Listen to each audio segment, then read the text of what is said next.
মোরা এক বৃন্তে দুটি কুসুম, হিন্দু মুসলমান, মুসলিম তার নয়নমণি, হিন্দু তাহার প্রাণ। বাংলার সাহিত্য জগতে গৌরবময় ইতিহাস খুব সংক্ষিপ্ত নয়। এই গৌরব উজ্জ্বল ধারাতেই বিংশ শতাব্দীর বাংলার সাহিত্য জগতে বিদ্রোহের নিশানা উঁচিয়ে বাঙালি কবি ও সঙ্গীতকার রূপে কাজী নজরুল ইসলামের আগমন ঘটে। তার হাত ধরেই এপার ওপার বাংলার বাঙালি জাতি বিদ্রোহের ছলে সাহিত্যের প্রাণময়তার শিকড়ের সন্ধান পায়। প্রেমিক কবি নজরুল গীতি ভরিয়ে তুলেছে হিন্দু মুসলমান মিলন মৈত্রীর গান। তার এই বহুদা খ্যাতির সাহিত্যের বিভিন্ন শাখায় তার বিচলন ঘটলেও তার প্রধান পরিচিতি তিনি একজন কবি তথা বিদ্রোহী কবি কাজী নজরুল ইসলাম।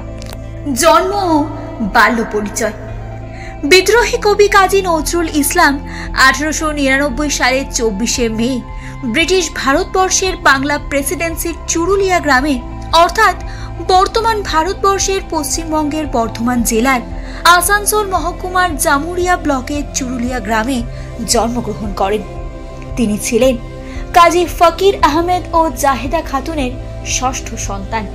তবে বাল্যকালে তিনি এলাকায় দুখু মিয়া নামেই বিশেষ পরিচিত ছিলেন। শিক্ষা জীবন। শৈশবে প্রারম্ভিক শিক্ষা শুরু করলেও 1908 সালে মাত্র 9 বছর বয়সে কাজী নজরুল ইসলামের পিতৃহারা হলে অভাব অনটনের বর্ষবর্তী হয়ে তার শিক্ষা গ্রহণে ভাটা পড়ে। এই সময় কাজী করিম চাচার অধীনে কিছুদিন লেখাপড়া শেখেন। পরে স্থানীয় মক্তবে কুরআন, ইসলাম ধর্ম, দর্শন, ইসলামী ধর্মতত্ত্ব অধ্যয়ন শুরু করেন। আর এ সময়ে তিনি মক্তবের নিম্ন মাধ্যমিক পরীক্ষায় উত্তীর্ণ হয়ে উক্ত মক্তবেই শিক্ষকতার কাজ শুরু করেন। কর্মজীবন। পিতার মৃত্যুর পর পারিবারিক অভাব অনটনে শিক্ষা জীবন বাধাগ্রস্ত হয়ে মাত্র 10 বছর বয়সেই কর্মজীবন শুরু করতে বাধ্য হন তিনি।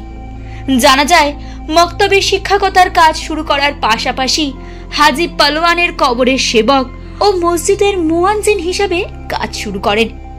এসব কাজের মধ্য থেকেই পরবর্তীকালে সাহিত্যকর্মে তিনি বিপুলভাবে আকৃষ্ট হয়ে পড়েন। তবে বাল্য বয়সে স্থানীয় লোকসঙ্গীতের প্রতি অকৃত্রিম ভালোবাসার বশবর্তী হয়ে লেটো অর্থাৎ ভ্রাম্যমান নাট্য দলে যোগদান করেন। এরপর তিনি প্রথম বিশ্বযুদ্ধের প্রাককালে সৈন্য দলেও যোগদান করেছিলেন।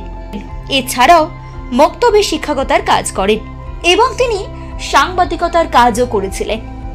মানুষের কবি। সমসাময়িক প্রেক্ষাপটে বঙ্গভঙ্গ আন্দোলন, অসহযোগ আন্দোলন, প্রথম বিশ্বযুদ্ধের প্রাককালে তার মনকে ভাড়া কাতর না করে সকল মানব জাতির সঙ্গে ওতপ্রোতভাবে সম্পৃক্ত থেকে নিজস্ব স্বাধীন মতবাদকে ছড়িয়ে দিয়েছিলেন জনমানবে। তার আমার কৈফিয়ত কবিতা তারই ফলশ্রুতি। তিনি সদা সর্বদা মানুষের সমান অধিকার ও সম্ভাবনা, মানুষের চিরন্তন আশা, সুখ, দুঃখ, প্রেম, প্রীতি, বীর বীরত্বের প্রতি জোর দিয়ে একের পর এক কবিতা রচনা করে গেছেন। আর তাই থেকেই তিনি মানুষের কবি বলে আখ্যায়িত হয়েছেন। বিদ্রোহী কবি। মহামানবের তীরে মানবিক গুণ সম্পন্ন কবিচিত্ত মানুষের উপরে নির্যাতন, শোষণ ও অবিচারের প্রতিবাদ করেছেন। তার প্রতিবাদের সুর লেখনীর মাধ্যমে তিনি অরাজনৈতিকভাবে বিদ্রোহের উচ্চ কণ্ঠে জাগরিত হয়ে মানুষের মনে প্রতিবাদের জয়গান জাগিয়ে তুলতে চেয়েছেন, যার ফলেই 1922-এ অগ্নিবীর, 1924-এ ভাঙার গান ও 20-এর বাঁশির মতো লেখনী এই সমস্ত বিষয়েরই ফলশ্রুতি। সাহিত্য কীর্তি। ঠিক রবির কিরণ যখন মধ্য গগনে, তখন রবির তাপে হারিয়ে না গিয়ে বিদ্রোহীর বার্তা উঁচিয়ে লেখনীর মধ্যে নিয়ে এলেন অপ্রতিম প্রতিভা, যার সাহিত্য কীর্তি দুই বাংলার মানুষকে দিয়েছেন অনাবিল প্রেম, প্রীতি ও সাম্যবাদী নজরুল গীতি। দোলন চাপা, চক্রবাক, সিন্ধু হিল্লোল, অগ্নিবীণার মতো রচনা সংকলন ছাড়াও 1922 সালে ব্যথার দান, যুগবাণীর মতো গল্প সংকলন প্রভূত খ্যাতি এনে দিয়েছিল কাজী নজরুল ইসলামকে। চলচ্চিত্র। নজরুল ইসলাম ধূপছায়া নামে একটি চলচ্চিত্র পরিচালনাও করেছিলেন।